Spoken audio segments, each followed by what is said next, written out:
There is a specific kind of silence that lives in an old house in Buckhead after midnight, heavy and thick like wet cotton.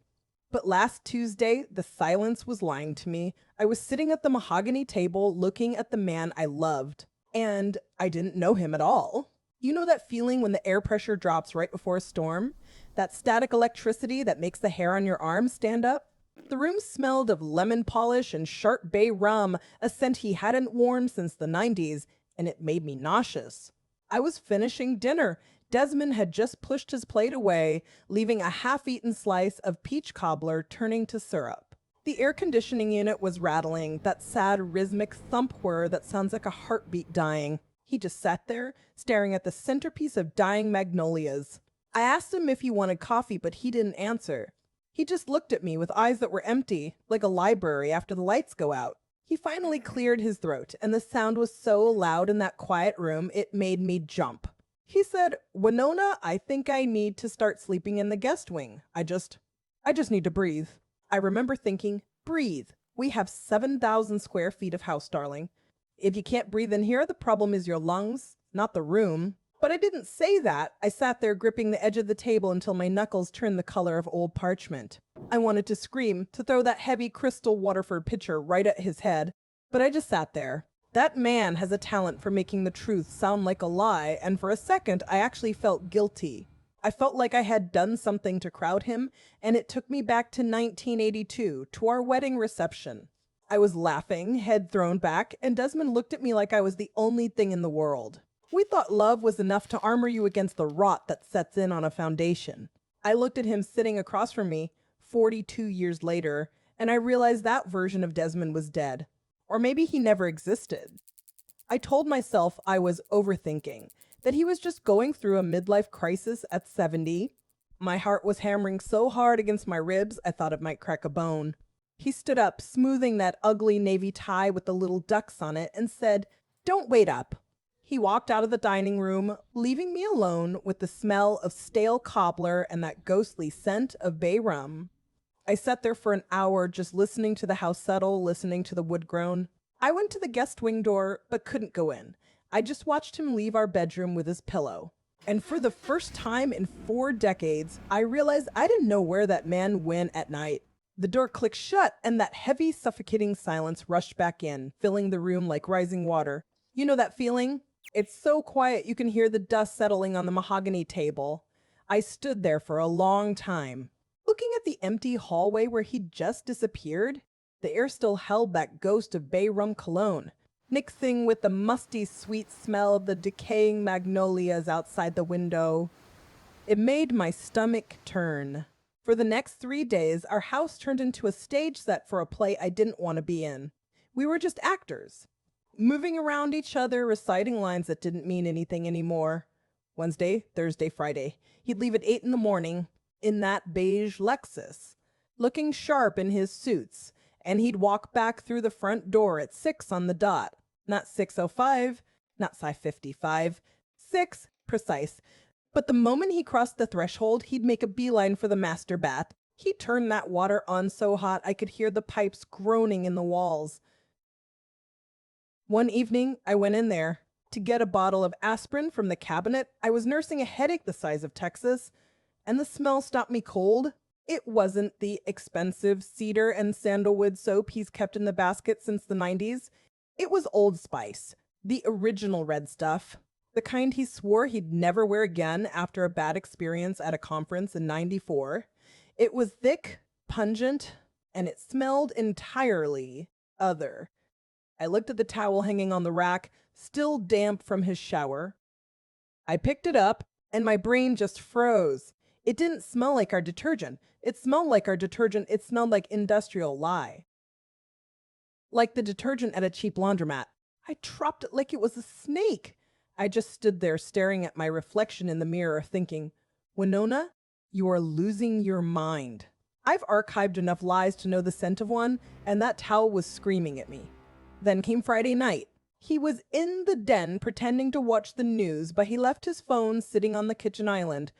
The screen was still lit up. Now, I'm not the type to snoop. I believe in privacy. But But he makes the truth sound like a lie, and I was desperate. I walked over like I was going to refill my water glass, and there it was, his lock screen.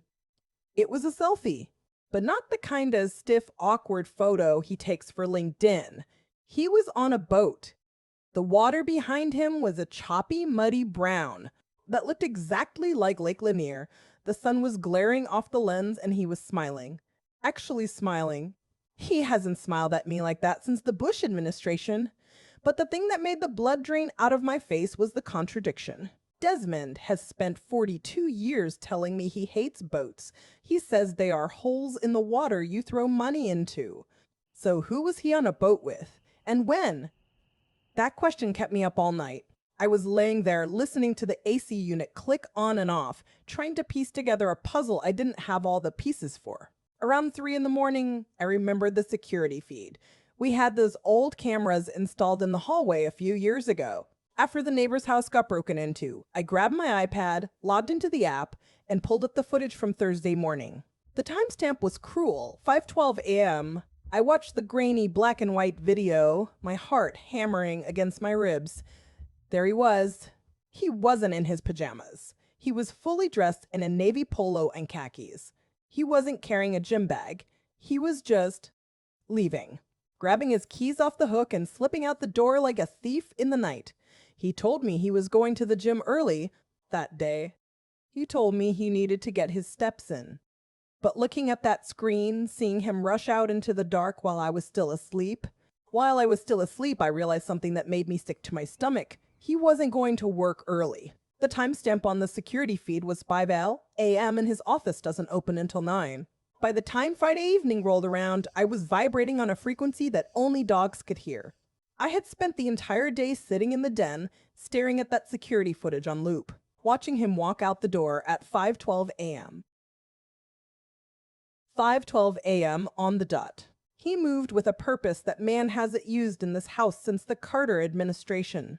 So when dinner time came, I didn't necessarily want to fight, but I needed a baseline. I needed to see if he would choke on the lie right there at the mahogany table. I decided to make shrimp and grits. Now, this wasn't just any supper. I drove all the way to the Publix on Piedmont, spent $42 on wild-caught Georgia whites, and I used that tin of stone-ground Anson Mills grits I've been hoarding in the pantry like it's gold bullion. The house smelled like garlic, butter, and bay leaves. It should have smelled like comfort. It should have smelled like us, but instead the air just felt thick, like we were breathing underwater. Desmond came in right at 6 o'clock. He walked into the dining room like he was entering a business meeting he didn't want to attend. He sat down, the light from the Waterford chandelier catching that dusting of gray on his temples. And I swear I could still smell that faint, cheap hint of Old Spice underneath the scent of the food. It was making me sick to my stomach. He didn't look at me. He just looked at his phone. I set the plate down in front of him. Steam was coming off it, curling around the ceramic. The shrimp were pink and plump, nestled in that creamy yellow river of grits. I remember thinking, he'll eat this. This is the one thing he can't fake. I sat down across from him, picked up my fork, and I waited. He didn't pick up his fork. He just stared at the plate. His nostrils flared. Then he did this thing. He gagged. A dry, ugly heave right into his linen napkin. He pushed the plate away, hard enough that the Waterford pitcher of water rattled against the table. He looked at me, eyes wide and panicked, like I just put a dead rat on the table. He said, "Winona, I can't eat this. You know I'm allergic." I laughed. I actually laughed out loud. It wasn't a happy laugh.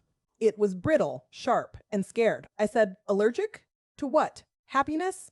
Because you've been eating shrimp and grits in this house every Friday night since 1978. We served it at our rehearsal dinner. We ate 5 pounds of it on the balcony in Tybee Island in 1998. Do you remember that, Desmond? You had shells piled high on a paper plate, wearing that terrible straw hat. Laughing so hard you almost fell off the chair. You said, "This is the taste of the South, darling. Now you have an allergy?" He didn't blink. He just got that look, that cold, flat look. That tells you he's already rewritten the history in his head to suit his current needs. That man has a talent for making the truth sound like a lie. He stood up, the chair scraping against the hardwood with a screech that felt like it went straight to my spine. He pointed a finger at me and said, "I don't know what you're trying to pull, Winona, but I know my body. I haven't been able to eat shellfish for years. I thought you knew me better than that." Years. He said years. I sat there stunned, the silence in the dining room heavy and oppressive. Like the air before a thunderstorm, I watched him walk out, heard the door to the guest wing click shut. I looked down at the congealing grits. My brain was doing that thing where it tries to make the math work, but the numbers just don't add up. How do you forget 40 years of loving something? How do you forget a vacation? Unless you aren't the person eating shrimp on Fridays anymore. Unless someone else is cooking for you and she doesn't cook shrimp. It wasn't just the shrimp. You looked at me like I was trying to poison him. That's when I knew someone else had been changing his diet. You know that sound a garbage disposal makes when it's choking on something too tough? That wet grinding groan? That was the soundtrack to my marriage ending. I was standing at the kitchen island scraping a Waterford crystal plate. That cost more than my first car, watching those wild-caught Georgia shrimp and Anson Mills grits swirl down the drain. He just pushed them away. Like I was trying to poison him. The smell of that seafood was rising up, mixing with the lemon-scented cleaner, and I felt sick. But I did what I've always done. I cleaned up the mess. I wiped down the mahogany table until it shined. I turned off the Waterford chandelier and left Desmond in the dark. Locked away in the guest wing like a sulking teenager, I walked down the long hallway to my home office. The house was so quiet. The air conditioning was humming, fighting that Atlanta humidity that sticks to your skin like wet silk, making everything feel heavy and close. I sat down in my leather wingback chair and I picked up my iPad. People think because I'm 68, because I keep my hair in a bun and wear pearls, that I need help. Logging into my email, bless their hearts. I spent 40 years in the archives at Emory. I digitized collections that were crumbling to dust before I touched them. I know how to navigate a digital footprint better than Desmond. Knows how to navigate a buffet line. My hands were shaking, just a little, as I opened the Find My app. I looked for his contact icon. It was gray. No location found. Of course, he had turned off his location sharing. He thinks he's so clever. He thinks turning off a toggle switch makes him invisible. But I wasn't done. I scrolled down past the list of family devices to the Items tab. I had my keys in there, my purse. And there it was, a gray dot labeled AirTag. It wasn't mine. I don't own an AirTag. Desmond certainly doesn't. The man can barely work the remote for the ceiling fan. But there it was, pulsing on the screen, moving along the highway. It wasn't at the house. It wasn't at the club. The timestamp said 11:47 p.m. On a Friday. He was supposed to be asleep down the hall, but the map showed this tracker moving east. On Ponce de Leon Avenue, heading straight towards Decatur. Decatur, where the restaurants are funky and the rent is high. And nobody knows who the St. Clairs are. He was in Decatur. And someone else was tracking him. Or maybe he was tracking something else. No, that doesn't make sense. The only explanation that fits is that someone else has a claim on him. Someone who wants to know where he is just like I do. I stared at that little gray circle until my eyes watered. I felt that cold, sharp realization in my chest. I wasn't the only one wondering where Desmond was. I wasn't the only one who didn't trust him, but relying on a mystery tracker? That was begging for scraps. I'm an archivist. I don't deal in scraps. I deal in primary sources. I reached into the bottom drawer of my desk, past the extra reading glasses and the bottles of aspirin. I pulled out a small white Amazon box. It had arrived yesterday. I'd ordered them on Tuesday right after I saw that photo of him on the boat, a 4-pack of Apple AirTags, battery life guaranteed for a full year. I walked quietly to the mudroom, my bare feet silent on the Italian tile. I found his tan loafers, the ones he wears to the office, the ones he claims are broken and just right. I took a razor blade from my sewing kit. I made a tiny, precise slit in the leather insole right under the heel. I popped one of those white plastic discs inside. I pressed the leather down, smoothed it out. You couldn't see it, unless you were looking for it. And Desmond never looks for anything. He just expects things to be there. He's going to put those shoes on tomorrow morning. He's going to walk out of this house, and he's going to think he's a ghost. He thinks he's slick. He thinks he's got one over on me. But I'm the one who who catalogs the history. I'm the one who decides what gets remembered. I didn't need him to share his location. I just bought a 4-pack of AirTags and slipped one into the lining of his favorite loafers. I sat in the driver's seat of my own car, parked just down the street, watching the garage door like a hawk. Desmond walked out at exactly 7:15 a.m. wearing those tan loafers. I held my breath, waiting for him to limp, waiting for him to stop and shake the pebble out of his shoe. But he didn't. He just got into his beige Lexus, adjusted his rearview mirror, and backed out without a second glance. I waited until his taillights turned the corner before I pulled out. My hands were gripping the steering wheel so tight my knuckles were white. I picked up my phone, opened the Find My app, and there it was. The gray circle with the shoe icon. It was moving. I followed the blue line on the screen, matching the reality of the pavement beneath my tires. We were headed east, away from his office in Midtown, away from the Capital City Club. He was driving toward Decatur. Now, I need to tell you something I found yesterday while he was in the shower and I was, let's say, gathering intelligence. I cleaned out his center console. It's something I've done for 40 years, usually just to throw away gum wrappers. But yesterday, underneath the insurance card and the owner's manual, I found a crumpled receipt. It was from a Target in Decatur dated just last week. The item? A baby jogger stroller. Almost $400. I stared at that receipt for 5 minutes. My grandkids are teenagers. Zora's youngest is 15, taller than me. Why in God's name does Desmond St. Clair need a baby stroller? My brain was doing somersaults trying to explain it away. A gift for a colleague? A donation? But the receipt wasn't folded neatly. It was wadded up, like he was trying to hide it. I've archived enough lies to know the scent of one. That receipt was burning a hole in my pocket as I watched his icon move closer to Oakhurst. The streets here are different than Buckhead. The trees are older, the houses closer together. Life is a little more worn in. He slowed down and I slowed down, pulling over behind a landscaping truck parked on the side of the road. I watched him turn into a driveway of a modest, pale yellow bungalow. It wasn't an apartment complex. It wasn't a hotel. It was a home. There were toys on the front porch, actual toys, a red tricycle, a few plastic buckets. My stomach dropped into my shoes. He pulled the Lexus right up to the garage door, but he didn't go in. He sat there for a moment, the engine idling, then the front door of the house opened. A woman walked out. She was wearing jeans and a faded t-shirt, nothing fancy. She walked right up to the driver's side door while Desmond was still sitting in the car. She didn't knock. She just opened the door. And this is where it gets really messed up. From where I was parked, I couldn't see her face clearly, but I saw the way she moved. She leaned into the car, deep, like she was hugging him or kissing him hello.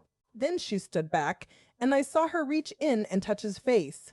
Her fingers lingered on his cheek, smoothing back that gray hair I used to smooth. I didn't recognize the woman, but I recognized the way she touched his face. It wasn't the touch of a mistress, it was the touch of a wife. You know that feeling when the ground just disappears beneath you? Not like falling, but like standing on a trap door that suddenly springs open? That was me, sitting in my Volvo, watching that woman kiss my husband. I didn't scream. I didn't honk the horn. I just put the car in drive and crept away like a thief in the night. My heart hammering against my ribs so hard I thought it might bruise the bone. The humidity was already rising, that thick, wet blanket that Atlanta wears from May until October, but I felt cold. Ice cold. I drove aimlessly for 20 minutes, circling the roundabouts of Druid Hills, trying to process the image of his hand on her waist. It was the familiarity of it that gutted me. That wasn't the touch of a mistress. That was the touch of a wife. By the time I pulled back into our driveway in Buckhead, the sun was fully up, glinting off the windows of the house that Desmond and I have lived in for 3 decades. I walked through the front door and the silence was deafening. It's a big house. 7,000 square feet of marble and mahogany, and usually I find it comforting. Today, it felt like a museum exhibit of a life that was never real. I went straight to the study. It's the one room in the house that is undeniably mine, lined with rare manuscripts and the scent of old paper and lemon oil. I sat down at the desk, Desmond's grandfather's desk, and I opened my laptop. I didn't know what I was looking for. Not specifically. But I've been an archivist for 40 years. I know how to read the spaces between the lines. And I knew that secrets cost money. They always do. I logged into the SunTrust portal. My hands were shaking so hard I almost mistyped the password 3 times. I pulled up the joint checking account history. At first glance, it looked like the same boring spreadsheet it's always been. The lawn service, the electricity bill, the automatic donation to the Episcopal Church. But then I started looking at the locations. And this is where it's really messed up.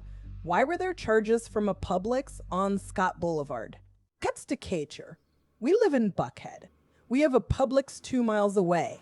Why would Desmond be grocery shopping 10 miles across town near the little yellow bungalow I just staked out? I scrolled back further. Home Depot on Memorial Drive, a Target in Avondale Estates. Dozens of them scattered over the last year like breadcrumbs leading to a gingerbread house I never knew existed. I felt a bead of cold sweat roll down my spine. I told myself I was overthinking. Maybe he was doing errands for work? But Desmond is a corporate consultant. He doesn't buy lumber or paint. He doesn't buy $200 worth of organic produce on a Tuesday morning. I needed to go deeper. I opened the tab for recurring transfers. I was expecting to see the same old investments, the transfers to our savings. But what I saw made me physically sick. It was a line item I had never noticed before, buried under the automatic bill pays. It was a monthly transfer of $4,000 every month on the 1st. Like clockwork. The recipient was listed simply as C. Vance. I stared at the screen, my breath catching in my throat. Chandra Vance. I searched my memory, rifling through 20 years of dinner parties and Christmas cards. The name meant nothing to me, but the start date of the transaction did. It was labeled Auto Pay Start Date 4/12/1998. I nearly laughed out loud right there in the quiet of my study. 1998 was the year Desmond insisted we take that second honeymoon to Tybee Island. I remember it so clearly because I came down with a terrible case of bronchitis. I spent 2 weeks in bed in that rental cottage, coughing and feverish, while Desmond spent his days out on the boat. He told me he was fishing. He'd come back in the evening smelling like salt and that cheap bay rum cologne. And tell me he hadn't caught a thing. He told me he felt so bad for me, cooped up in that bedroom. He looked at me with such pity. He said, "Bless your heart, Winona. You just rest." I remember apologizing to him for ruining our trip. I remember crying and telling him I'd make it up to him. He wasn't fishing. He was setting up house. I opened the calculator on my phone. My fingers felt numb. $4,000 a month. Multiply that by 12 months. That's $48,000 a year. I multiplied that by the number of years since 1998. The number that popped up on the screen was so big my eyes couldn't focus on it at first.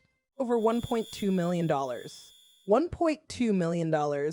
He had siphoned over $1 million from our retirement funds, from our inheritance, and funneled it to this Chandra Vance. While I was budgeting for new tires and clipping coupons for the grocery store, he was paying her a salary. He was paying her for what? For being the quiet wife? For raising his children in a yellow bungalow while I hosted bridge clubs in a mansion? I scrolled down looking for more evidence, needing to see just how deep the rot went. And right below the transfer to Chandra, I saw something else that made my blood run cold. Another recurring payment. It wasn't as large, only $800 a month, but it was labeled with a name that turned my stomach inside out. St. Clair Trust. We have a family trust, of course. The St. Clair estate is managed by a firm downtown. But this wasn't coming from the estate. This was an outgoing payment from our personal checking to a trust I had never heard of. I clicked on the details, desperate for an explanation, but there was nothing. Just a P.O. box indicator. A P.O. box for a trust named after my own family. I sat back in the leather chair, the room spinning around me. The pieces were all there, scattered across the desk like torn pages from a diary. The lies about the boats, the sudden aversion to shellfish, the cheap cologne to mask the scent of another woman's perfume, the business trips that left him exhausted. He wasn't just cheating. He was financing a parallel universe. He was the CEO of 2 families, and I was the silent partner funding the whole operation without ever seeing the books. I looked at the charges for the Publix on Scott Boulevard again. $200, $300 a week in groceries. That's not shopping for one. That's shopping for a household. That's buying milk and bread and diapers for children who have his eyes and his chin. I looked at the timestamp on the screen, 7:45 a.m., just an hour ago. He was buying groceries with her money, my money, while I sat parked in the dark, watching him live the life he stole from me.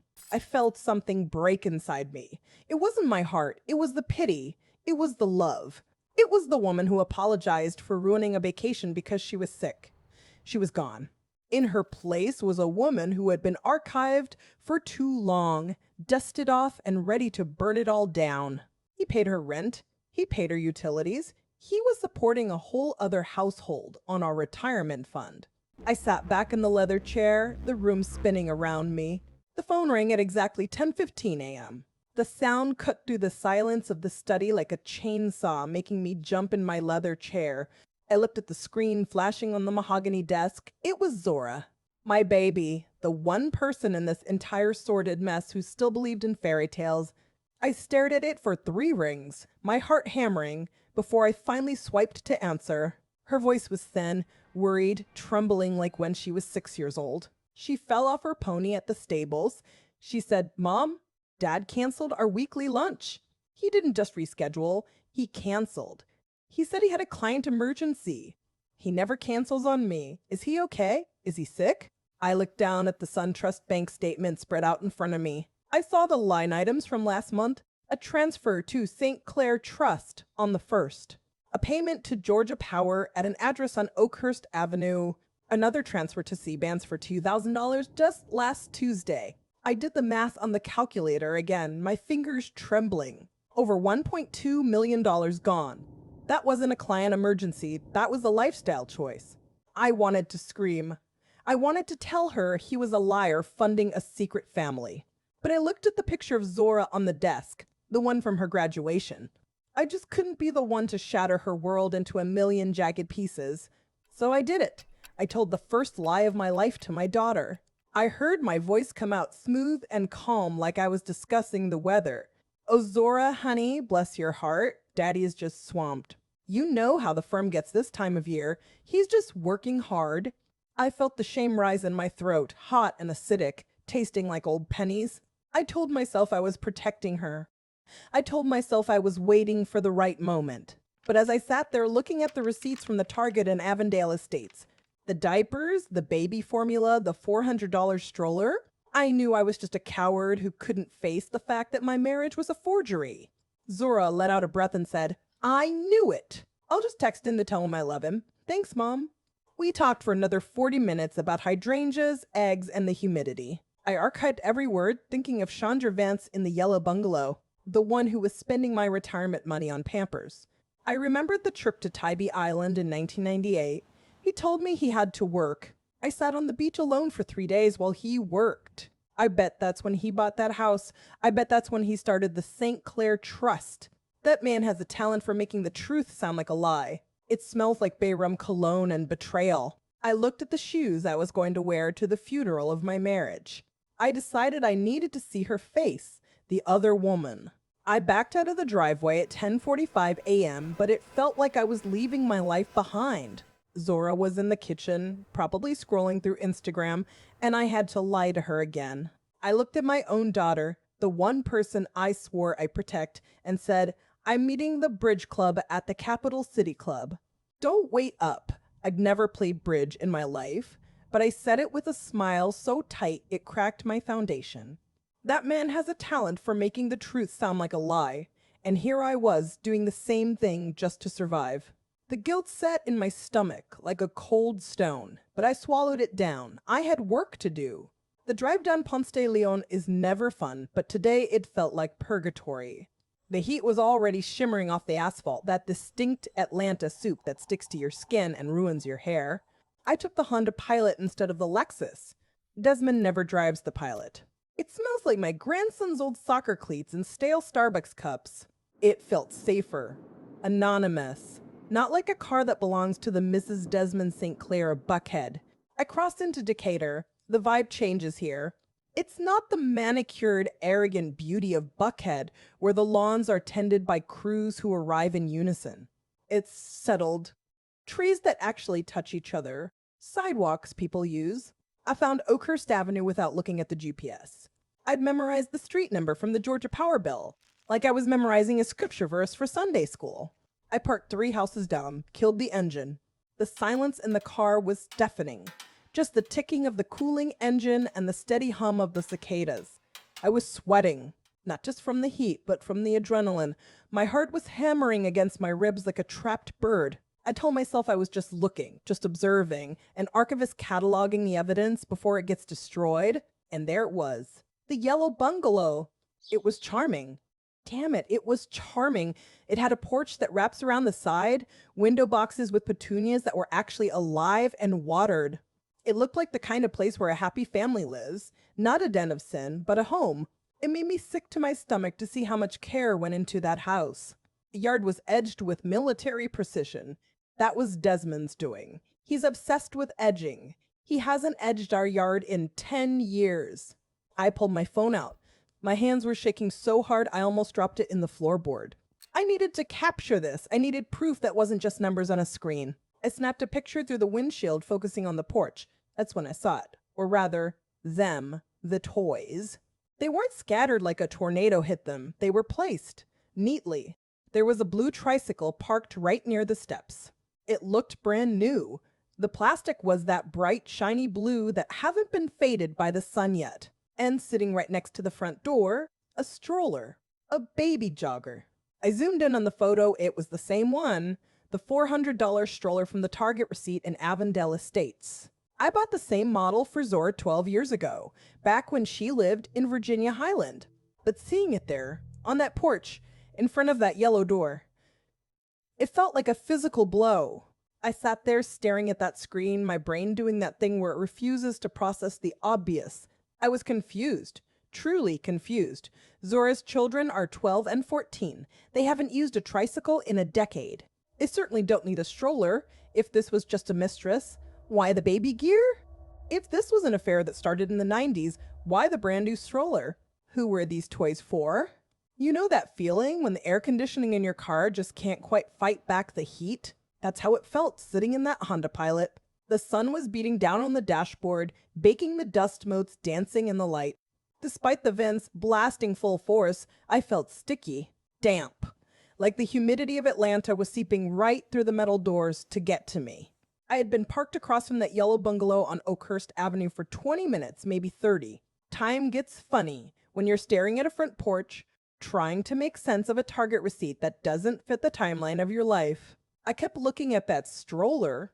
It was a Baby Jogger City Mini GT, a high-end piece of engineering, sleek and black with distinct teal accents. I saw the receipt and my mind's eye clear as day. Target Avondale last Tuesday, $429.99. But why? Zora's children are teenagers. They haven't needed a stroller in a decade. Desmond doesn't have grandchildren, unless this Chandra Vance woman had grandchildren? Or maybe she was babysitting. I was trying to rationalize it. I really was. I was trying to find a logical explanation for why my husband's credit card bought a $400 stroller for a house he wasn't supposed to be living in. I told myself I was being paranoid, that maybe there was a reasonable explanation. That Winona St. Clair, the archivist, was just overcattling the data.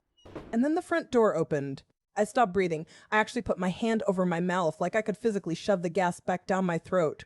A woman stepped out onto the porch. She was vibrant. That's the only word for it. She was wearing this flowing linen dress, the color of hydrangeas. And her hair was caught up in a messy clip, curls escaping like she didn't have a care in the world. She looked like summer personified. She looked like the kind of woman who has never spent a single night worrying about a reverse mortgage or a husband sleeping in the guest wing. She looked like she belonged in the light. I looked at my own hands on the steering wheel, the veins visible, the skin paper thin, and I felt a sickness crawl up my throat that had nothing to do with the heat. She turned back toward the open door laughing. It was a light sound, musical, drifting across the quiet street. And then came the thumping, small, uncoordinated footsteps slamming against the hardwood floors inside. A little boy burst out the door, running full tilt, his chubby legs pumping, and he grabbed onto her bare calf with both hands. He couldn't have been more than 3 years old. He was wearing a striped t-shirt and cargo shorts. And he was laughing, looking up at her with absolute adoration. I leaned forward, pressing my face against the glass, needing to see, needing to know. The boy turned his head. He looked right at my car, those eyes scanning the street before he went back to hugging Chandra's leg. And I saw it. I saw the nose. It was that distinctive St. Clair nose, the one that breaks slightly at the bridge, the one that Desmond has, the one that his father had, the one Zora has. And the eyes, they were that specific hazel color, green flecked with brown, shaped like almonds. It was like looking at a ghost. It was like looking at a photograph of Desmond from 1965, magically animated and shrunk down to 3 feet tall. The shape of his ears, the set of his chin, it was undeniable. It was terrifying. The boy smiled, and I swear to you I saw Desmond's smirk on a toddler's face.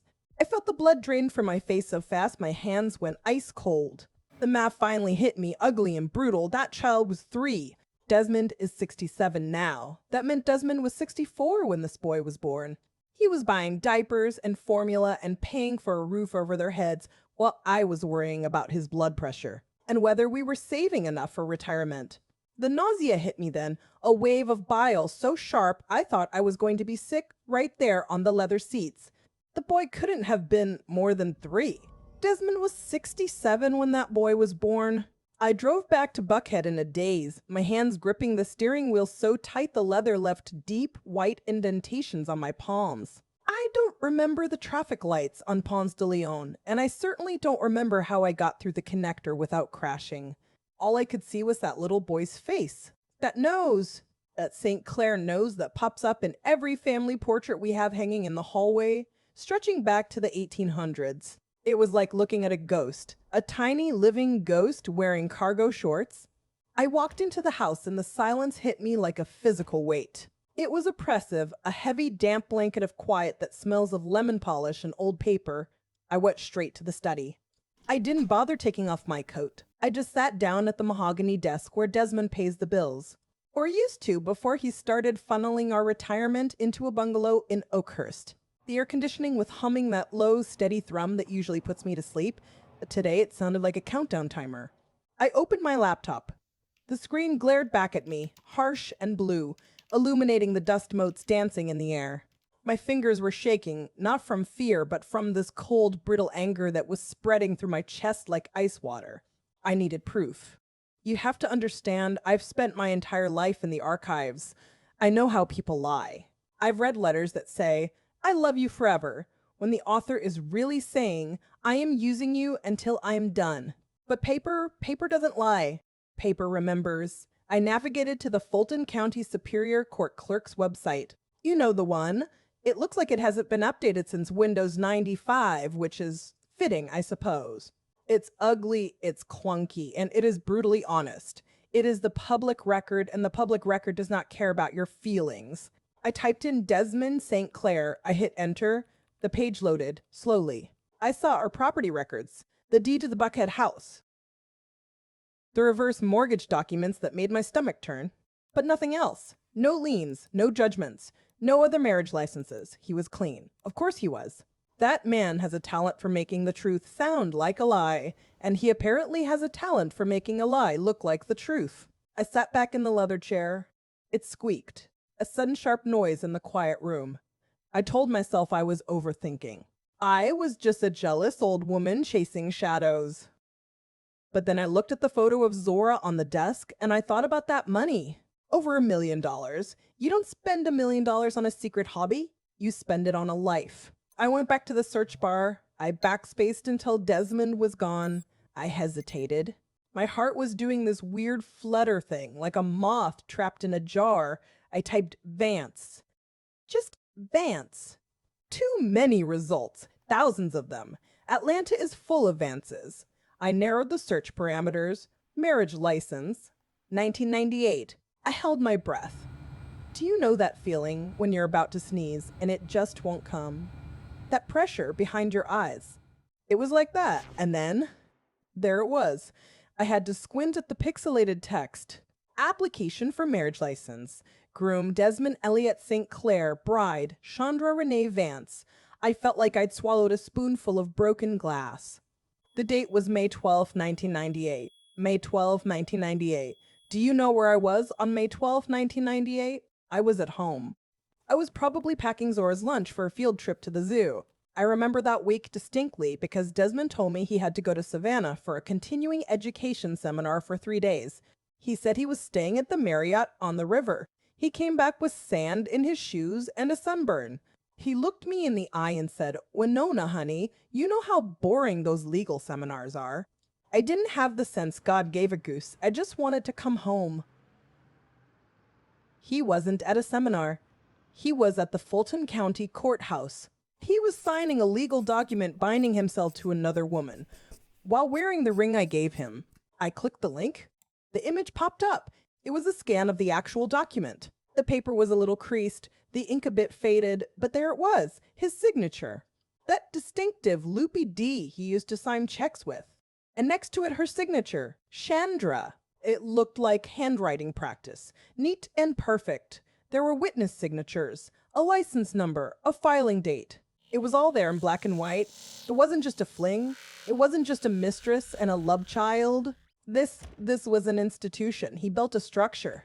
I've archived enough lies to know the scent of one, and this one reeked of premeditation. I stared at the screen until the pixels started to blur. The nausea came back, wave after wave of it, crashing over me so hard. I had to grab the edge of the desk to keep from sliding onto the floor. I thought I knew what betrayal was. I thought it was the lipstick on the collar or the late-night text messages. But this is the erasure of my life? I printed the document, the printer in the corner whirred to life, spitting out the paper with a mechanical chugging sound. I held it in my hands. It felt heavy, heavier than the paper had a right to be. I looked at the date again, May 12th, 1998. That was 26 years ago. I've been living in a bigamous house for over 2 decades, playing the happy wife while he played house with someone else. Finding out he married her made me realize my marriage to him was the crime scene. I sat at that mahogany desk for 3 hours staring at that marriage license until the ink started to swim in front of my eyes.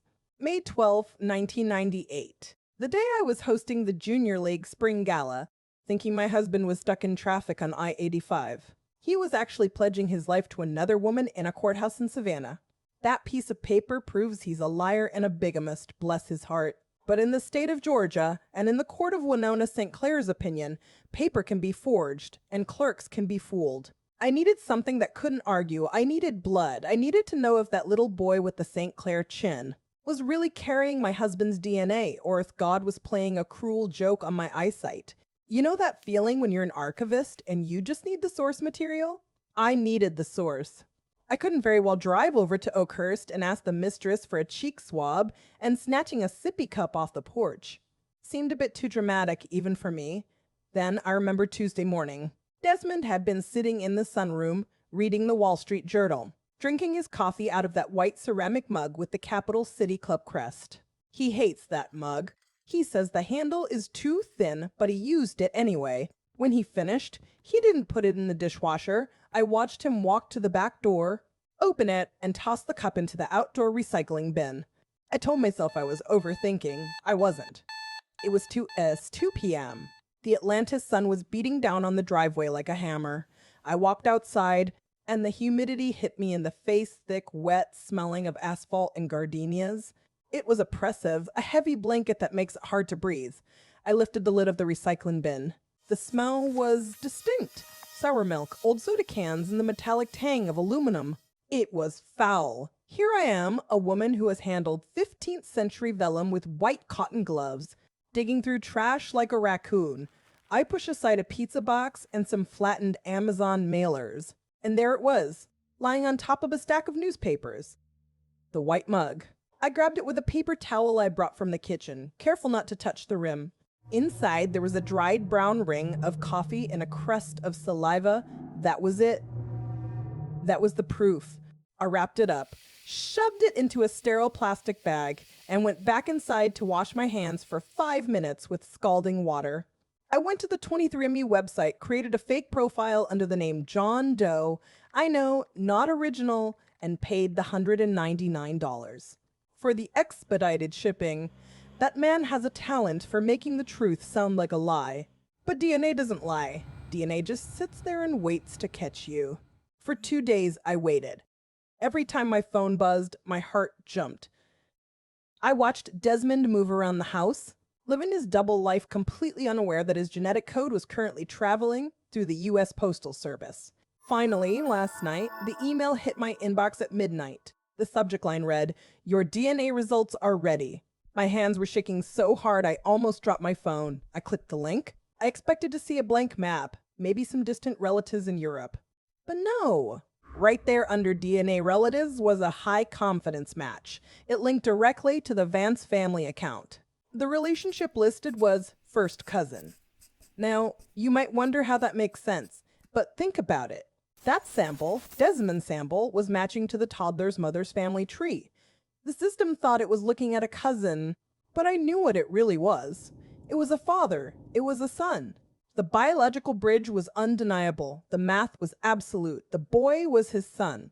The air in that office was recycled and tasted like stale coffee in despair. It was Friday morning, barely 8 o'clock, sitting across from a man about to tell me my life was a house of cards. It was a house of cards in a hurricane.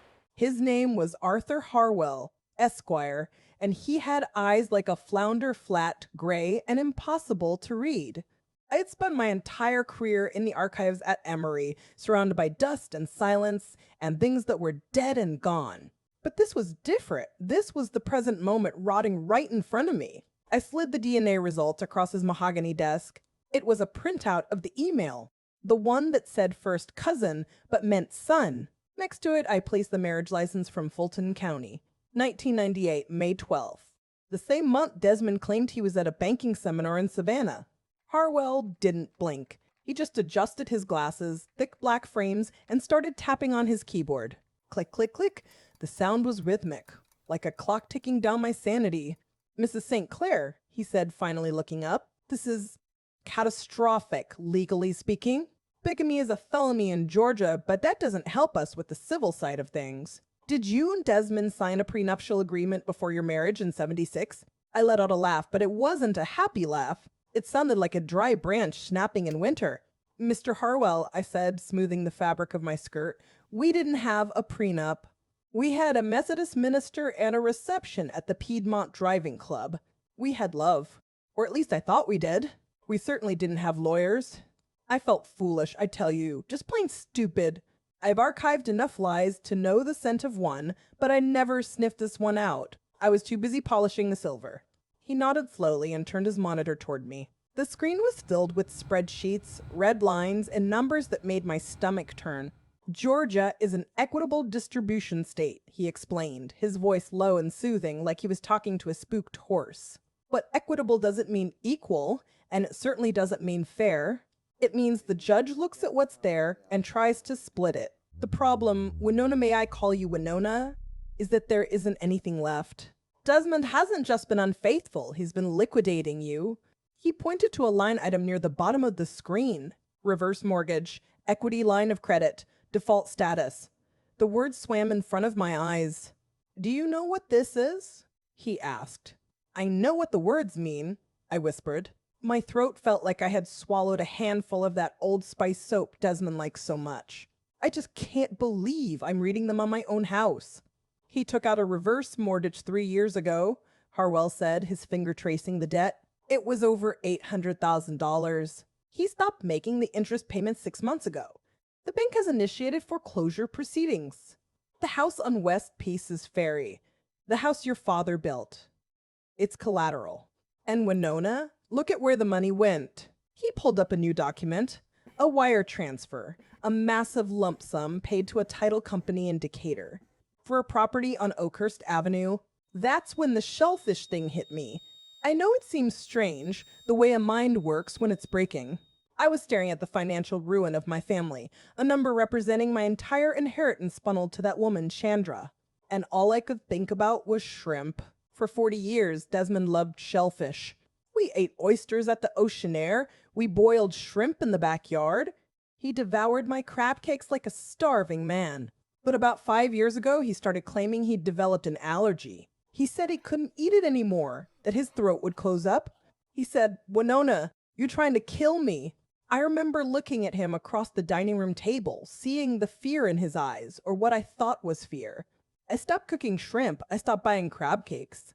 Sitting in that lawyer's office, smelling the ozone from the copy machine, it finally clicked. He wasn't allergic. She was. That little house in Oakhurst, that perfect little dollhouse where he played daddy to that new son. Chandra Vance has a shellfish allergy. I'd bet my life on it. Desmond had spent so much time living in her reality, eating at her table, following her rules. He forgot he was allowed to eat shrimp in his own kitchen. He adopted her allergy like it was his own, erasing our shared history one dish at a time. That man has a talent for making the truth sound like a lie, but mostly, he just erased me. He mortgaged the house to pay for hers, I said aloud. The reality of it was a physical weight pressing down on my chest. He used the roof over my head to pay for the roof over hers. And he's not stopping, Harwell added gently. He's draining the accounts faster than we can freeze them. I can file an emergency injunction, but you need to prepare yourself. There's a very real chance you walk away from this with nothing but the clothes in your closet. I walked out of that office and into the blinding midday sun. It was hot, that heavy, wet Atlanta heat that feels like a wool blanket, but I couldn't feel a thing. I was ice cold. I stood on the corner of 14th and Spring, surrounded by people rushing to lunch, checking their phones, living their lives. They didn't know that the ground beneath them could just open up and swallow them whole. I looked at my reflection in the window of a passing boutique, an old woman in a pale blue suit, a woman who thought she was safe because she was a wife, a St. Clair. I wasn't safe, I was a target. Desmond hadn't just left me for a younger woman, he had hollowed me out to make room for her. He stole my money, my history, and my shrimp and grits, and he used it to build a fantasy. I wasn't just losing my husband.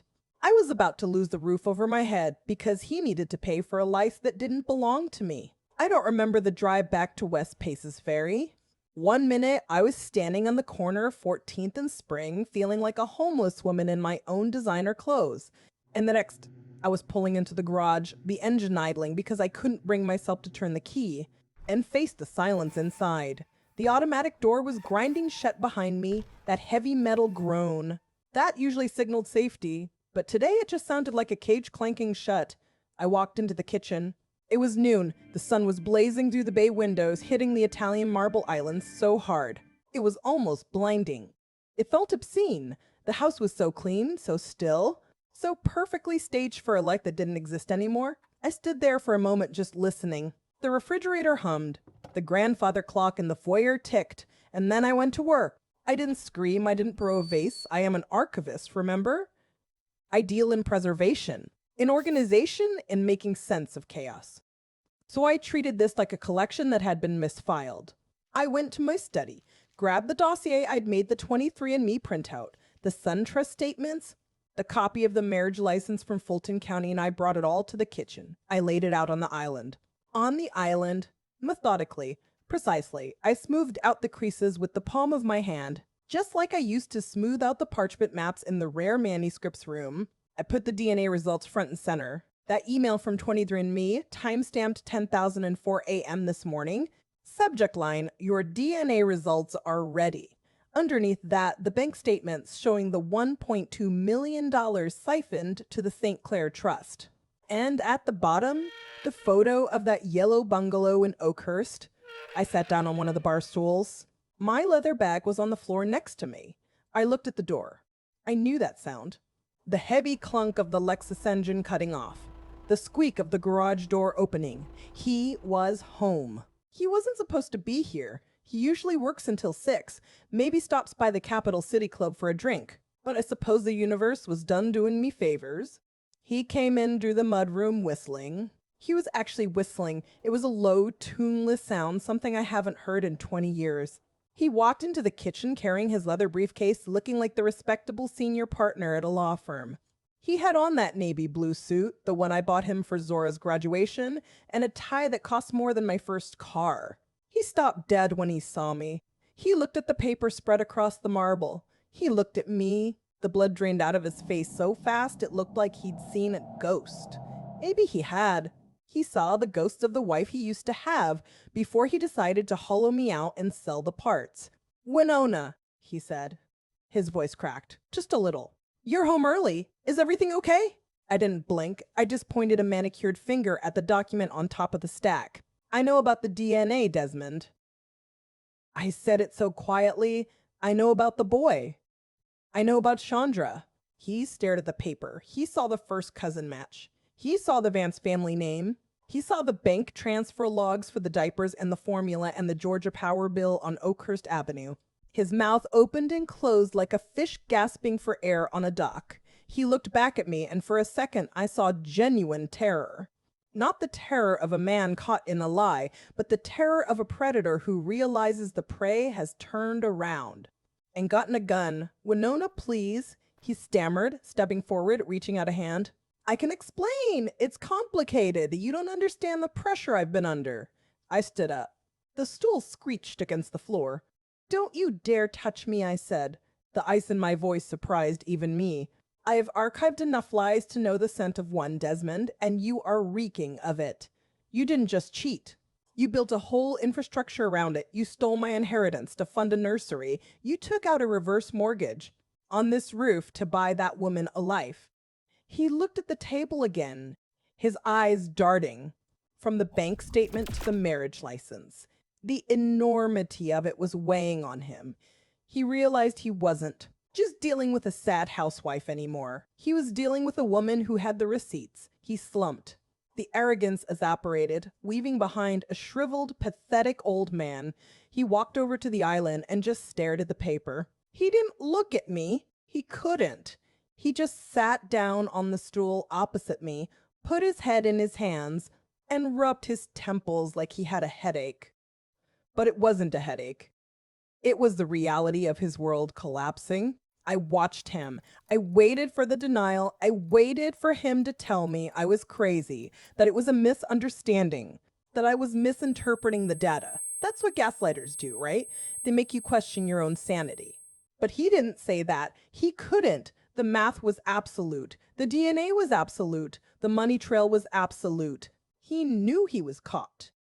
Finally, he looked up. His eyes were red. His face was crumpled.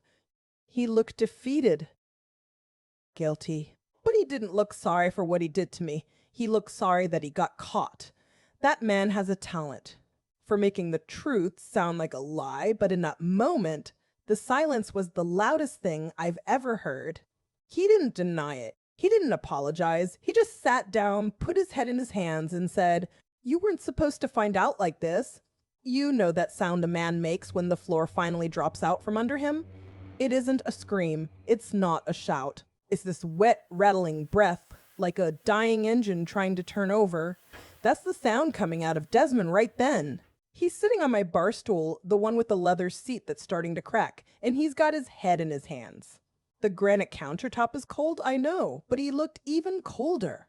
I just stood there on the other side of the kitchen island, staring at the dossier I'd built. The 23andMe results, the bank statement showing the reverse mortgage drain, that Fulton County marriage license from 1998. It was all laid out there like a Sunday brunch for the damned, and he tries to spin it. He actually opens his mouth and tries to spin this 30-year lie into something tragic. He looks up at me, eyes red-rimmed and watery, and he says, "It wasn't supposed to be like this, Winona. You have to believe me."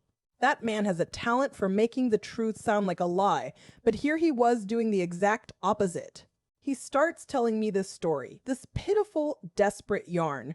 He claims it started back in the 90s as money. He told me Chandra was a distant relation on his father's side, some niece of a cousin, twice removed, who fell on hard times. He said she just needed help. I was just helping family, Winona. It was charity. Can you believe that? Charity that cost $1,200 a month for 26 years? Charity that bought a house in Oakhurst? I've archived enough lies to know the scent of one, and this lie smelled like cheap cologne and rot. He kept going. His voice got that shaky rhythmic cadence he uses in court when he's losing an argument. He said, "I sent money to help her get on her feet. But then things got complicated." Complicated. That's the word he used. He claimed that after a while, the gratitude turned into dependence, and the dependence turned into affection. He actually had the gall to sit in my kitchen surrounded by the proof of his bigamy and say he got trapped. He said he didn't know how to stop sending the money. He said he didn't know how to stop seeing her without destroying her life. And then he hits me with the part that made my blood run cold. He looked me dead in the eye, tears tracking through the wrinkles on his face, and says, "I loved you both, Winona. I really did. I had to split myself in two to survive it. I split my soul." He said it like he was a poet, like he was the tragic hero in a Southern novel, torn between two great loves. I didn't interrupt him. I just watched his mouth move. I thought back to 1999. I remember standing at the curb at Hartsfield-Jackson. It was a gray, raining Tuesday in November. He was going to that legal seminar in Savannah, the one where he coincidentally got a marriage license 3 days later. I remember he was wearing that navy trench coat, the one I gave him for Christmas the year before. He leaned out of the town car window to kiss me goodbye. He smiled and he looked so light, so unburdened. He waved as the car pulled away, and I remember thinking, he looks happy to be getting away. I thought he needed a break from the stress of the firm. I thought he needed a break from me. But he wasn't going to a seminar. He was going to his other wife. He was going home to her. While I was here managing the house, hosting the bridge club, raising Zora, he was splitting his soul? No, that wasn't a split soul. That was a schedule. That was a calendar entry. That was a budget line item. The silence in the kitchen was heavy, thick like Atlanta humidity in August.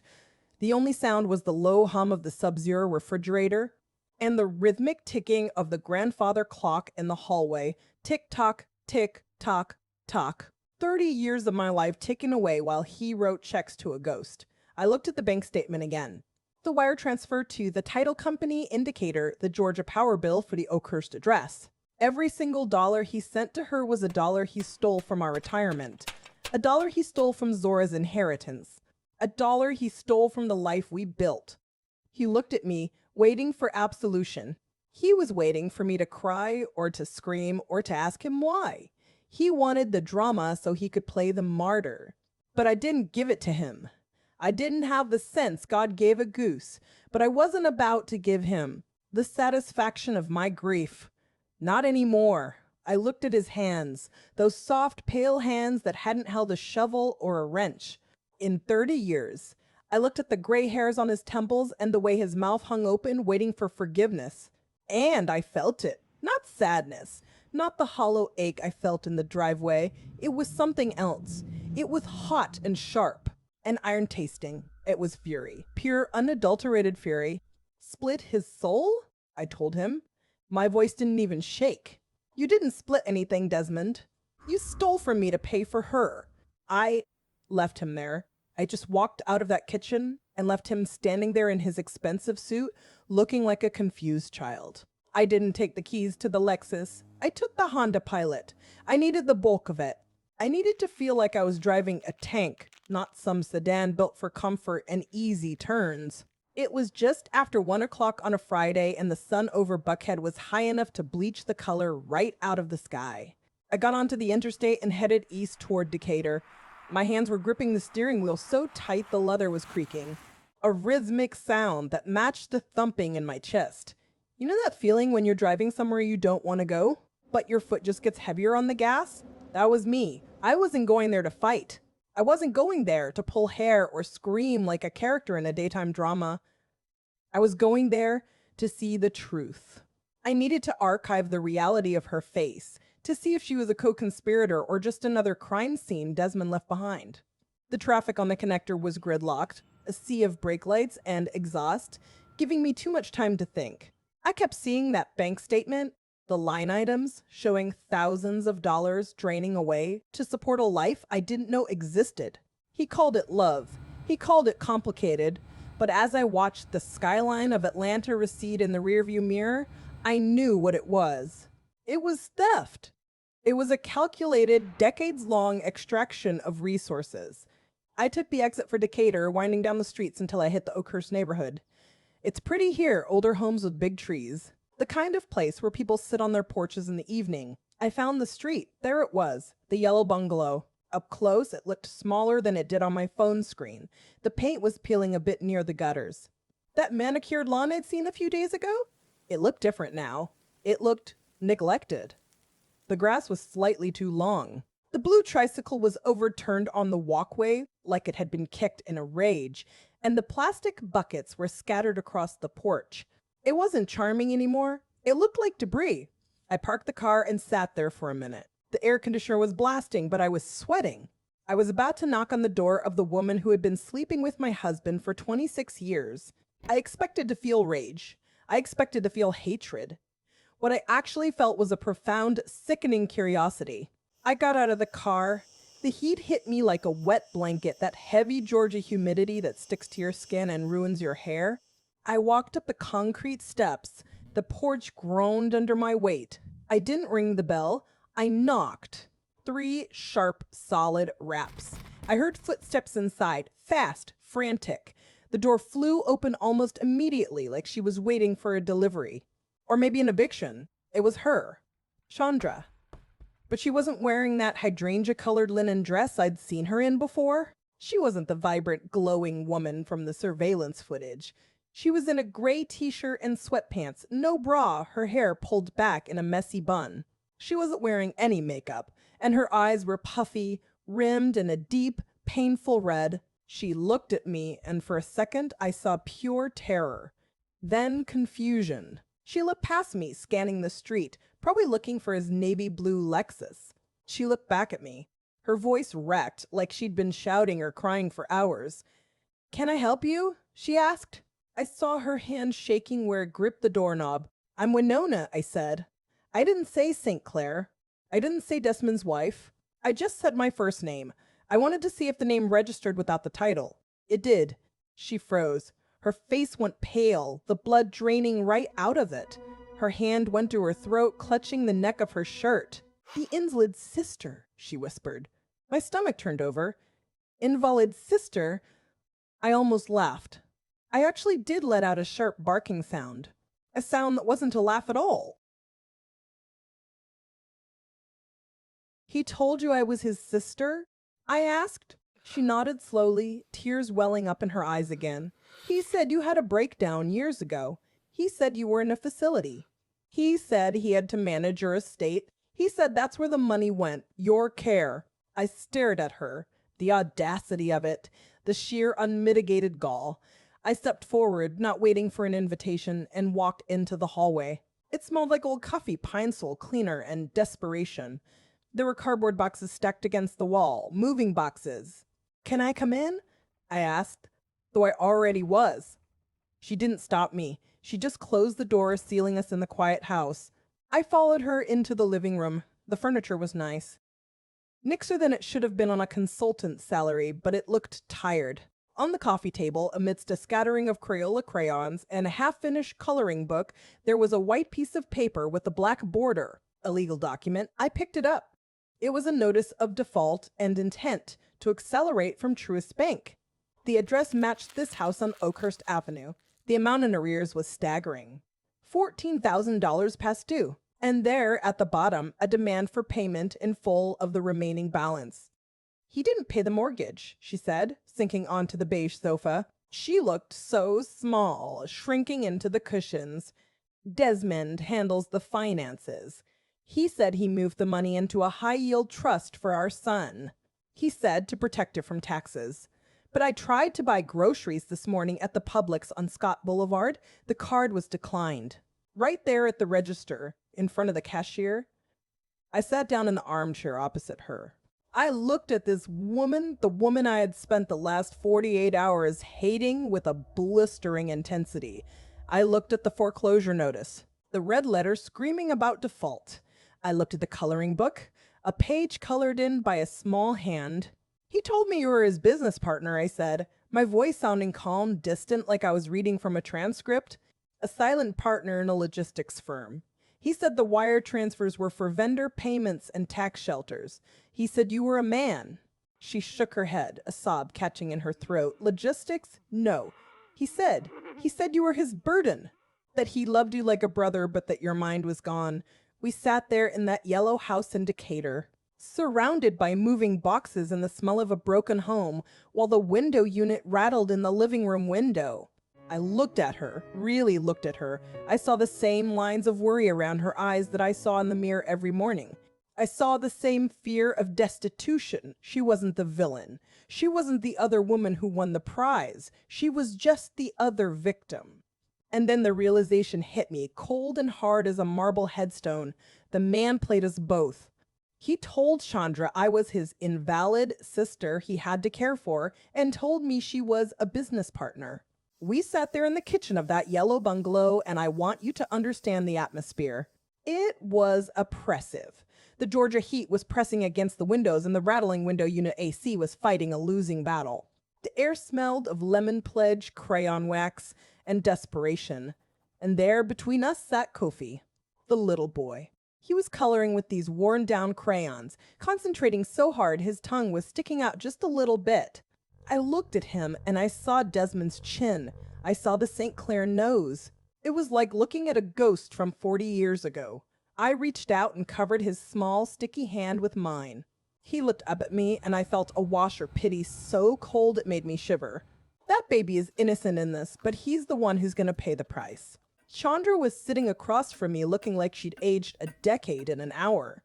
She had that look, the one where you realize the floor you're standing on isn't actually there. We started swapping stories, and it was like listening to a farce written by the devil.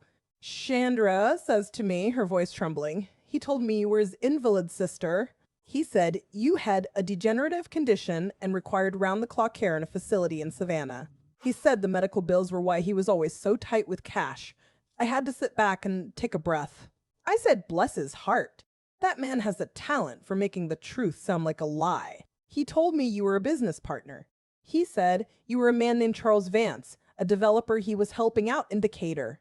We just stared at each other, two women separated by a few miles and a lifetime of deceit, both pitying the invalid sister and the struggling business partner. Neither of us existed as a threat because we were never real to each other. We were just plot points in this play. Then we got to the money. This is where my blood really started to boil. Chandra mentioned the St. Clair Trust. She told me Desmond set it up right after Coffee was born. He told her it was a diversified portfolio, high yield, government bonds, the works. He said it was untouchable. She said he even deposited a consolidation check of $50,000 into it just last week to protect it from market volatility. She reached for her phone to check the balance, smiling the sad little smile, thinking she had at least one security blanket left. I watched her unlock the screen. I watched her open the Truist app. I saw the loading circle spin. And then I saw her face. She turned the screen toward me. There it was, a screenshot she'd taken just an hour ago, but now it looked like an obituary. The available balance was $12.50. That's it, $12.50. Not $50,000. Not enough for a semester of preschool. Barely enough for a sandwich. The transaction history showed a wire transfer initiated on Tuesday at 2:15 p.m. The destination? St. Clair personal account. He didn't move it to protect it. He moved it to steal it. He cleared it out while she was probably buying diapers at that Target in Avondale. I told myself I was overthinking, that maybe there was a delay. But we both know better. I've archived enough lies to know the scent of one. He hollowed us both out. He told her there was a fortune waiting for her, and there was nothing but dust. I looked at that little boy happily scribbling with his crayons, and I looked at his mother, who was realizing she was about to be homeless with a toddler. The rage I felt was quiet. It was the kind of quiet that comes before a tornado. We weren't enemies. We were victims of the same con. We decided to stop fighting each other and start fighting him. There is a specific art to setting a trap. You don't just lay the wire. You have to make the prey believe the path is clear. We spent Friday evening orchestrating it, Chandra and I, sitting at her chipped kitchen table, while the humid Atlanta air pressed against the windows like a heavy, wet hand. We weren't fighting anymore. We were cataloging. That's what archivists do when the structure is collapsing. We preserve the evidence before it turns to dust. We needed a neutral ground, somewhere public, somewhere Desmond would feel safe because he's arrogant enough to think his sins are invisible in broad daylight. Chandra suggested the Panera Bread over by Piedmont Hospital. It was perfect. It's sterile, it's crowded, and most importantly, Desmond loves their You Pick Two combos. He thinks it makes them look economical. I told Chandra, you text him. Tell him you're scared about the foreclosure. Tell him you need cash, and you need to see him face to face. That man has a talent for making the truth sound like a lie, but he also has a weakness. For a damsel in distress, especially one he created, I sat in the Honda Pilot per 2 rows back, engine idling, just enough to keep the AC humming against the 90-degree heat. The dashboard clock read 11:42 a.m. Through the windshield, I watched the automatic doors of Panera slide open and shut. The air outside smelled of hot asphalt and baking yeast, that sickly sweet scent of industrial bread that makes your stomach turn if you smell it too long. My phone buzzed on the passenger seat. A text from Chandra read, "He's here. He just ordered a green tea." Then, a second later, he looks nervous. He's checking his phone. I looked down at the manila folder on the seat next to me. Inside were the copies of the marriage license, the bank statements showing the fraud, and the bigamy charges Arthur Harwell had drawn up. I've archived enough lies to know the scent of one, and this folder smelled like a rotting corpse. I checked my reflection in the rearview mirror. I smoothed my hair. I didn't look like a grieving widow. I looked like a clerk at the executioner's office. I grabbed the folder and stepped out into the heat. The humidity hit me instantly. Sticking my blouse to my back, I walked across the lot. My heels clicked on the pavement, a sharp, rhythmic sound against the ambient noise of the traffic. I pushed through the glass doors. The air conditioning hit me, freezing the sweat on my skin. I scanned the room. There he was, sitting in a corner booth by the window, bathed in that horrible fluorescent light. He was wearing that navy blue polo shirt, the one with the little horse on the chest, stretching tight over his middle. He looked ridiculous. He looked like a man waiting to die. Chandra was sitting across from him, looking down at her hands. She didn't see me. Desmond didn't see me. He was leaning in, whispering, probably spinning a story about how the bank made a mistake, or how the invalid sister needed a new treatment. He reached out to touch her hand. I walked right up to the edge of the table. He looked up, his eyes locked onto mine. For a second, he just froze. His mouth was slightly open, mid-sentence. You know that feeling when the floor drops out from under you? I saw it happen to him in real time. He looked at Chandra, then back at me. He didn't have the sense God gave a goose. "Winona," he whispered. It wasn't a question. It was a death rattle. "Hello, Desmond," I said. My voice was steady. I was surprised by how steady it was. "I believe you owe this lady an explanation, and I believe you owe the state of Georgia an apology." That's when Deputy Miller stepped up behind me. I'd coordinated with the Fulton County Sheriff's Office on the drive over. They were waiting in the unmarked cruiser by the curb. Deputy Miller was the big man, filling out his uniform like a linebacker. He placed a heavy hand on Desmond's shoulder. "Mr. Desmond St. Clair?" Desmond tried to stand up, but his legs didn't work. He knocked over his cup of green tea. It spilled across the table, soaking the napkins and dripping onto his khakis. It looked like he'd wet himself. The restaurant went silent. You could hear a pin drop. The clinking of silverware stopped. Every person in that Panera turned to watch. "You're under arrest," Miller said, loud enough for the whole room to hear. "Charges include felony fraud, bigamy, and theft by conversion." I handed the folder to the deputy. "That's the evidence, officer. The financial trails and the marriage licenses. Both of them." Desmond's face turned a shade of gray I've only ever seen in old moldy paper. He looked at the folder, then at Chandra, who finally looked up. There were tears in her eyes, but she wasn't crying for him. She was crying for the year she lost. "Winona, please," Desmond stammered. He reached for my hand across the table. "I can explain. It wasn't like that. We were in love. It was complicated." "No," I said, pulling my hand back. "It wasn't complicated. It was illegal, and it was expensive."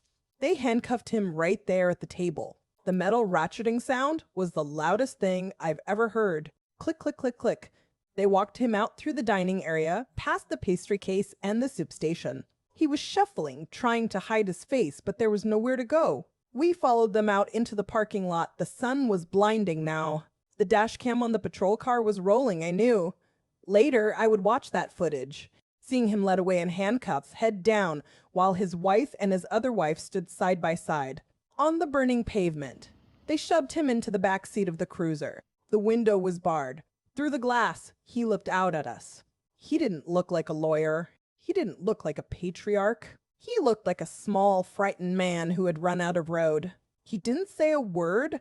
He just looked at me with those sad eyes, and for the first time, I didn't see a husband.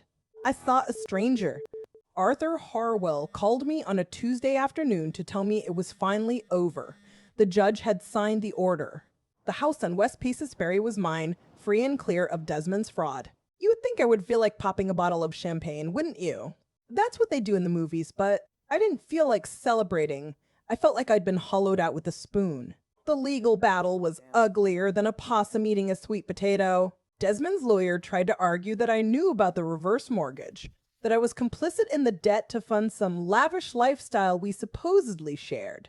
Bless his heart, that man didn't have the sense God gave a goose. I sat on the witness stand for 6 hours, my hands gripping the rail so hard my knuckles turned white. I laid out every receipt, every time-stamped text, every lie. I told them about the forged signature on the truce documents. The W in Winona looked more like a squiggle because he was rushing. The forensic handwriting expert didn't even need 10 minutes to confirm it wasn't my hand. It was perjury, it was fraud, and it was theft. Pure and simple. I walked back into this house 3 days ago.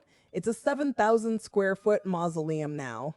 I sat in the kitchen yesterday morning staring at the Sub-Zero refrigerator and realized I didn't have a single thing to eat in it. Desmond controlled the grocery budget. He controlled the staff. I haven't written a check for utilities in 20 years. I had to call Georgia Power myself yesterday because the past due notice was in his name. The woman on the line asked for my social security number and I froze. For a moment, I honestly couldn't remember it. That's how dependent I let myself become. I remember the sound of Desmond's key in the lock every evening at 6:30 p.m. That sharp metal click used to signal the start of our evening, the pouring of the bourbon, the recounting of the day. Now, when the grandfather clock chimes the hour, I jump. The house has settled into a kind of watchful waiting. It knows its master is gone, but the silence is the loudest thing of all. Zora came over yesterday to pack up the rest of her things. She refused to look me in the eye. She was moving the last of her boxes to the car, slamming the trunk lid with a finality that made my chest hurt. I followed her out to the driveway, the gravel crunching under my slippers. I asked her where she was going, and she just shrugged. She said, "Somewhere that isn't a lie, Mama." She's right to be angry. I see that now. I look back at that dinner party, that last night before the arrest, and I want to scream at myself. I let her sit there and eat shrimp and grits with a man who was stealing her inheritance to pay for a secret family in Decatur. I tried to explain. I tried to tell her I was protecting her, but she cut me off. She said, "You didn't protect me. You protected him. You archived his lies, just like you archived those old manuscripts at the university." That hurt. It hurt more than the betrayal. She wasn't just taking her clothes. She was taking the memories. She took the Waterford crystal pitcher we gave her for graduation. She took the photo album from 1999. I watched her wrap it in bubble wrap like it was fragile. But I know she was trying to wrap up the part of her life that wasn't a fabrication. When she hugged me goodbye, her body was stiff, unyielding. She smelled like lavender and exhaust fumes. When she pulled away, she didn't say, "I love you." She just said, "I'll call you when I'm ready." But we both know that phone call might not come for a long time. Now it's just me and the echo of my own footsteps on the Italian marble. The house is clean. The lawyers took the evidence. Desmond is in a holding cell awaiting trial, and Chandra has gone back to her family in Savannah. Even the magnolias outside the window seem to be drooping in the heat. I turned off the HVAC system in the guest wing. No point in cooling rooms that nobody will ever step foot in again. I sit here at the island tracing the wood grain where I used to lay out the case files, and I realize I won. I fought the law and I fought him and I won. I won the house, but the rooms echo now. It's quiet. Too quiet. You ever sat in a room so big that the silence actually has an echo? That was my living room this morning. 7,000 square feet of hardwood and history, and the only sound was the grandfather clock ticking away the seconds of my new reality. Desmond is in a cell. Zora is gone, blocked my number, or maybe just turned her phone off. I don't know which hurts more. The staff is gone because I can't afford to pay them. So there I was, alone with the dust motes and the realization that I didn't even know how to make a pot of coffee without Rosa showing me which button to press. I had to get out. I needed to see someone who understood the specific geometry of this betrayal. Not a lawyer, and certainly not my friends who would just cluck their tongues and say, "Bless her heart." I picked up my phone. My thumb hovered over Zora's name, but I couldn't. I scrolled down to a number that, until a few weeks ago, I would have burned out of my contacts list. Chandra. We met at a cafe on 10th Street. The kind of place with exposed brick and music that's just a little too loud for women of a certain age to talk comfortably. But I needed the noise. I needed to drown out my own thoughts. When she walked in, I almost didn't recognize her. In the surveillance photo, she looked like a woman who had it all colorful linen, radiant smiles. Today, she looked like a husk. Wearing a gray cardigan that was swallowing her frame, her hair pulled back in a severe bun that made her look tired rather than elegant. And holding on to Kofi's hand, seeing that boy in the flesh. It's different from a photo. It's a physical blow. He's 3 years old. He was wearing a striped t-shirt and cargo shorts that looked a size too small. He has that sandy blonde hair that Desmond had in the 70s before the gray set in, and the nose. That sharp, arrogant St. Clair nose that my daughter always complained about inheriting. It was staring back at me from a stranger's child. We sat at a small round table outside. The Atlanta humidity was already climbing, sticking the linen napkins to the table. It was awkward. Painfully so. I mean, what do you say to the woman your husband lied to for 30 years? Sorry he ruined your credit too. No, we didn't talk about Desmond. We didn't talk about the foreclosure or the reverse mortgage or the fact that we are both effectively destitute. We just sat there, two widows of a living man, watching her son smash a blueberry muffin into the plastic table. I reached into my purse. I had gone to Target that morning, walking the aisles just to feel the air conditioning on my face. I saw this toy, a heavy die-cast metal dump truck, not the plastic stuff that cracks when you look at it wrong. It was $14.99, a ridiculous amount for a piece of metal, but I bought it. I pulled the box out of my bag and slid it across the table toward Coffee. His eyes went wide. He looked at Chandra, asking permission with those eyes. "It's okay," she whispered. Her voice was raspy, like she'd been screaming or maybe just not sleeping. "Go ahead," I said. "It's for you." He ripped into the cardboard. The sound of tearing paper was the loudest thing at the table. He immediately started rolling the truck along the edge of the table, making a low rumbling sound in his throat. Vroom, vroom, that sound. It was so innocent. We finished our coffee. I stood up and Chandra stood up. Kofi was already running toward the grass, clutching his new truck like it was a bar of gold. We followed him to a bench near the park. We sat down, shoulder to shoulder. Not touching, but close enough that I could smell the lavender detergent on her clothes, the cheap stuff. The same kind Desmond started buying years ago. The irony wasn't lost on me. I watched him play. He was pushing the truck through the dirt, completely happy in a way none of the adults in his life are right now. I pulled out my phone. I don't know why. Maybe just to prove to myself that this was real. I framed the shot. Chandra on the left, me on the right, and the boy in the foreground, blurry with motion, focused only on his toy. I snapped the picture. If you look at it, we aren't smiling. We look like survivors of a shipwreck washed up on the same beach. But we aren't fighting. We're just existing. He has my husband's eyes. It breaks my heart every time I see him, but he's innocent in this. Up here in the attic, the air is heavy. It sits under shoulders like a wet wool coat. Thick with the smell of drying cedar, insulation, and the ghost of whatever cologne Desmond used to douse himself in before he went out, gallivanting, as my mama would have called it. It is late, or early. Depends on if you've been to sleep yet, hasn't it? The clock on the wall says 3014 a.m. The house is settling, making those popping sounds that make you jump if you aren't used to being alone. But I am getting used to it. I was going through a trunk of mahogany thing with brass handles that we dragged from my parents' estate in Savannah back in the 80s. I was looking for tax returns. Of all things, Arthur Harwell needs documentation for everything. Instead, I found a photo, loose, sliding between a stack of old National Geographics and a bundle of tied letters. It's from 1982. I turned it over and there it was, written in my mother's tight, slanted cursive, Desmond at the lake, July 4th. I looked at the front. And there he was, Desmond, standing on the end of a dock at Lake Lanier. He's wearing that ridiculous seersucker suit, the one with the little red thread on the lapel, that he claimed was a signature, but was really just loose stitching. He's holding a glass of sweet tea, melting ice beating up on the outside, and he's smiling. Oh, Lord, that smile. It's the kind of smile that makes you think you're the only person in the room who understands him. It's charming. It's predatory. It's the exact smile he used on me, and later I found out, on Chandra.